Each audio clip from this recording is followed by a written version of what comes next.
Puyo. Oh man, where to start with this? So I've practiced this game probably an unhealthy amount in the past week since I played it, so don't worry, I'm not out of practice. Definitely not. So, also I'm almost surprised that nobody complained about me using Japanese voices, but we saw that some of the translations are kind of weird anyways. So I've done a lot of things on my own, and by that I mean I've just practiced the same thing over and over again. There's only one small thing that was new that I did that I'll show later anyways. I made a couple replays to show my kind of progression of ability as time went on. So one thing I didn't realize, different opponents, even on easy mode, actually have different difficulties. I made a big mistake deciding to go up against a Cord in some of these. She's pretty insanely difficult compared to other characters, even on easy. That's not to say she'd actually pose a challenge for anyone who knows what they're doing, but I don't know what I'm doing.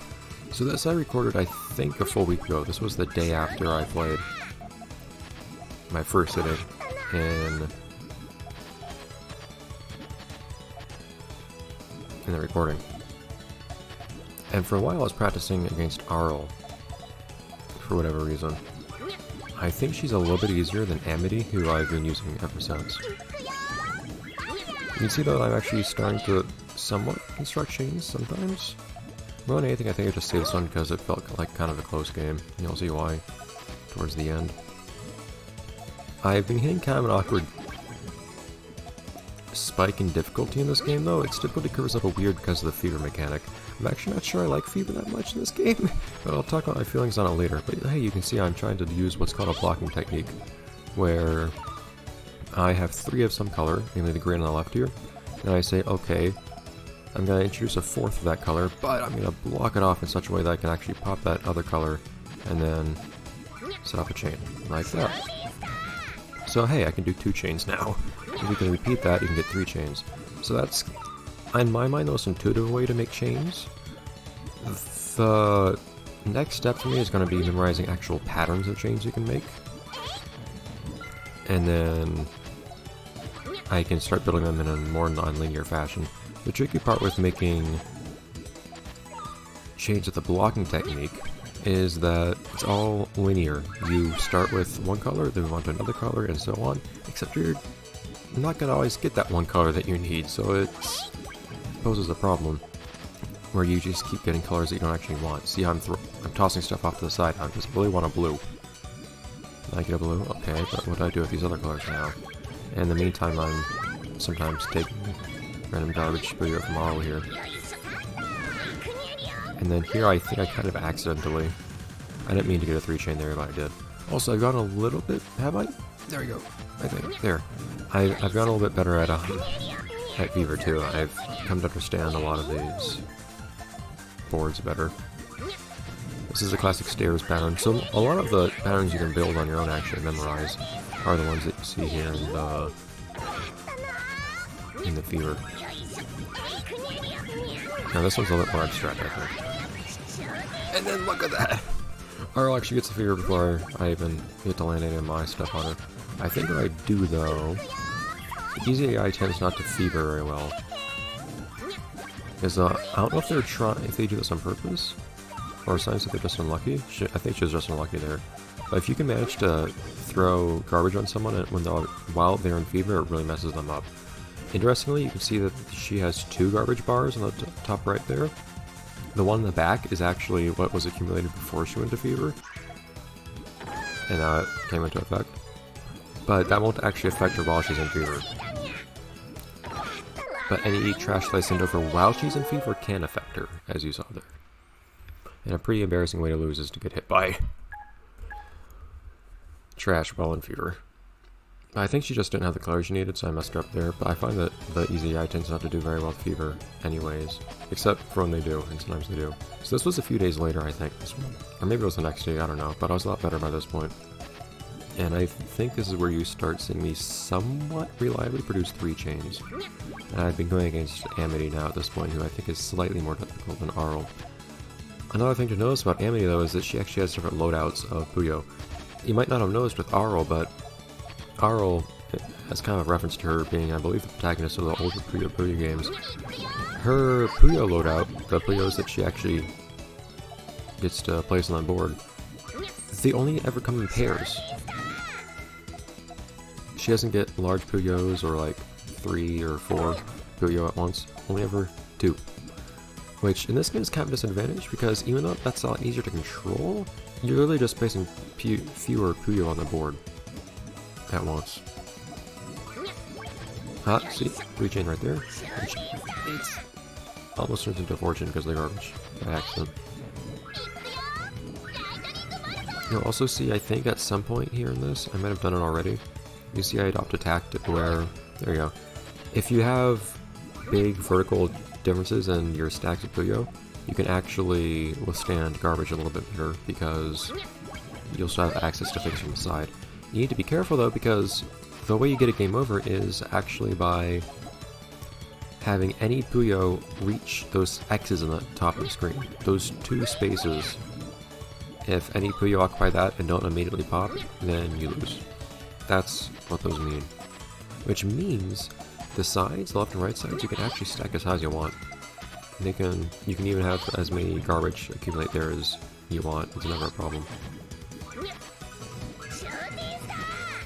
But the middle you need to be careful of that, which means if you get unlucky with garbage Puyo, or if you just do something silly and stack things up in the middle instead of the sides, that can also end in your demise very suddenly and quickly and kind of an embarrassing fashion.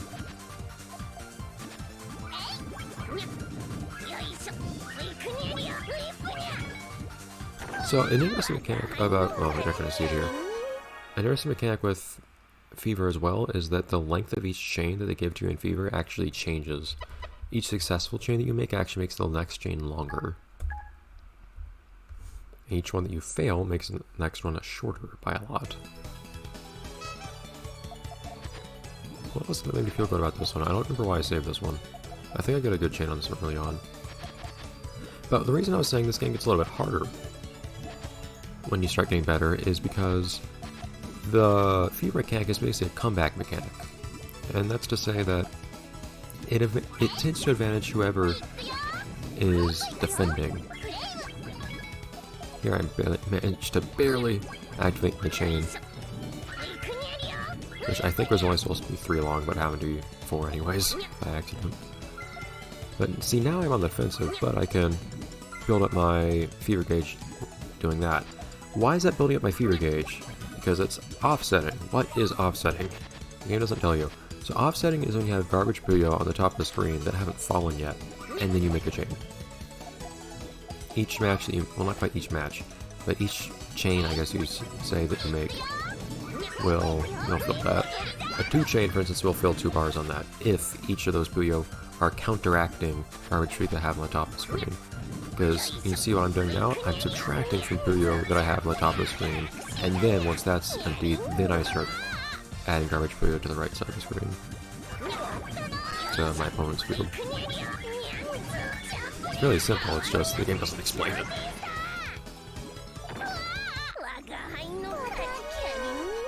Alright, and yeah, I'm basically maining Puyo. I like Puyo. Would you believe it? Puyo's theme song, 1 is not seen in his theme, 2 is really cool, and 3 has a vocal version where he's actually singing to it. It's awesome. Okay, what next?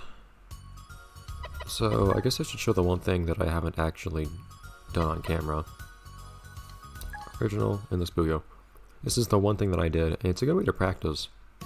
But the tricky part, also, difficulty just changes the color of Puyo you get. In fact, there's something else I should talk about.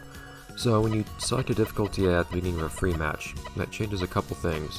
One, if you go towards easy, you start with your Fever gauge partially filled. But beyond that, easy, normal, and hard actually controls the number of colors of Puyo that you get. Easy will only ever get red, green, and blue. Normal adds in yellow, and hard adds in purple. 5 colors is too many in my opinion. For that same reason though, you'll notice, just so that the first 2 Puyo always are compatible with easy mode, the first 2 Puyo will always only ever be red, green, and blue, amusingly. But see, in easy original here, you actually only ever get 2 at once. which is something interesting. In fact, something I should do. Oh, I'm sorry. Well, if you notice things getting weird whenever I press something, it's because I'm fast forwarding just out of habit. I was doing that when I was off camera playing this. So this is a good place though to practice, for instance, certain kinds of chains. So I can construct, for instance,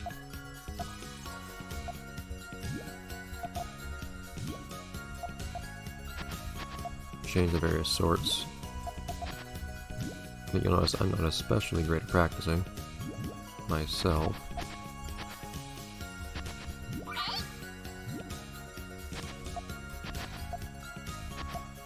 What are we doing here? There.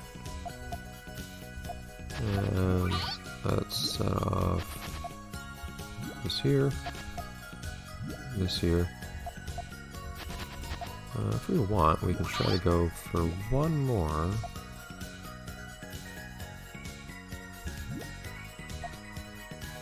Or even up to 2 more, but I won't do that. I won't get greedy.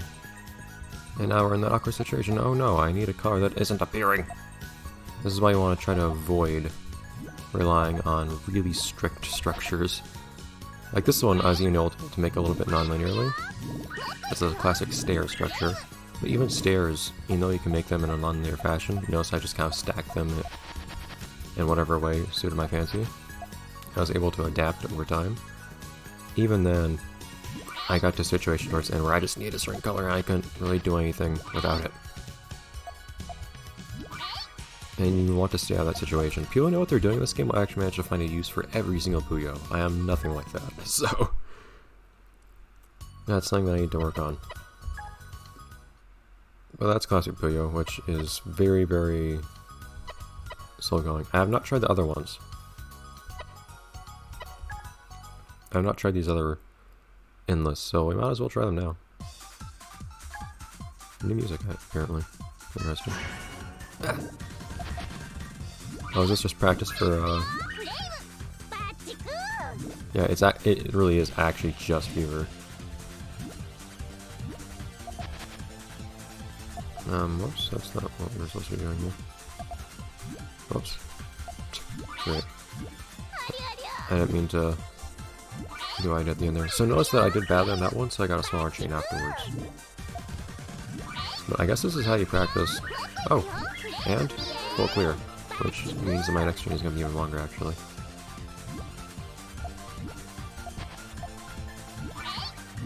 There we go. No, not that one.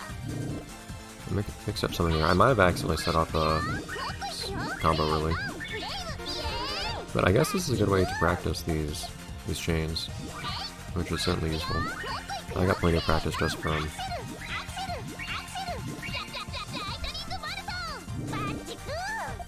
from actual play practice, though. And I usually get these without much trouble now, which is good, because they make a big difference. What was with the music there? Oh, is that just if you're running out of time, I guess? I don't think I've seen this one before. This is a long machine night. Nope, nope, that's not how you do that. Apparently. So you can also add to these chains if you want to. You can actually... I almost want to not save that score. But you can also... I don't know if I can really show it here. But you can make these chains longer before you actually set them off.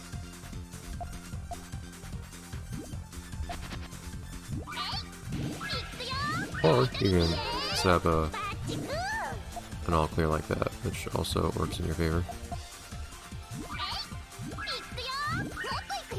Just be careful not to actually cut the chain short.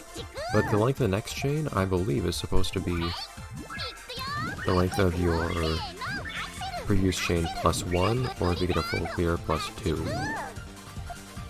But the length that I'm talking about is just however many chains you actually made. So if you add on chains manually, then that'll make the next chain even longer. So this next one should be 10, I think.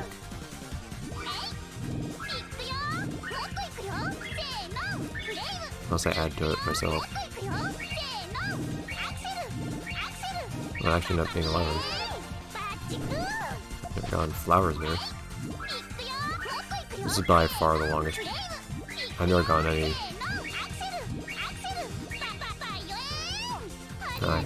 And I messed it up actually. I've never gotten anything like these. Like these fever sets here. It's interesting seeing how long they can get. Just in the games. Reset ones.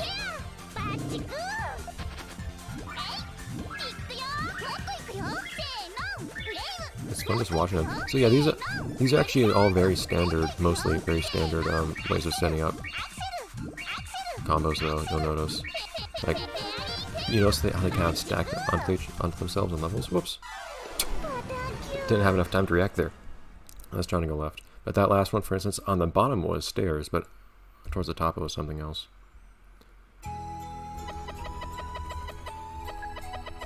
And you need to be able to break things up into stages like that. So be able to play the game at high levels. And of course you need to not be interrupted by garbage being thrown on you and things like that, so it's tricky. Anyway, so this episode is just kind of showing stuff off, and I think next episode we might take a look at mission just because I'm curious what that is. Hey everyone.